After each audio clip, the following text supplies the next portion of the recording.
Jopur kar chung'od bura Manyatike mano kaunti ma Migori okwa mondo opidh kothe machon kod mago mochayo oro mondo kony e tieko nok mar chiemo kod lokruok mar chal kor lwasi.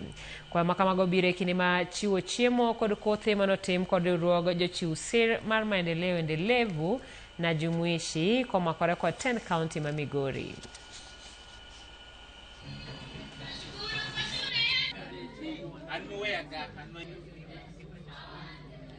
Kwenye maonyesho ya leo nimeleta uji wa habagi. Wajaluo wanaita uji wa habagi. Sasa huo uji ulikuwa unatengeneza kwa ulezi, halafu inalala siku moja, kesho yake unakunywa.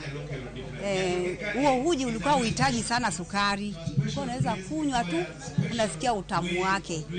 Ndio maana tunapenda uji wa zamani. The conversation here is how do we get back to the basics. Basics here includes getting back to our traditional foods, getting back to our traditional farming systems.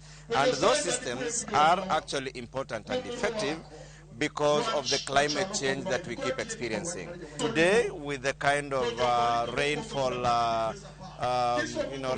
uncertainties that we have, it is becoming necessary that we go back to our traditional farming systems and our traditional crops, and that is what was being displayed here to the local communities. Today we've been displaying or showcasing the indigenous meals that we have, that we prepare in our indigenous way, that some of them we are forgetting, but it's important that we remind our people to go back to them. The reason that has happened is we decided to get away from our crops that used to work for us and tried to embrace only monoculture and majorly maize only, and it has become a problem.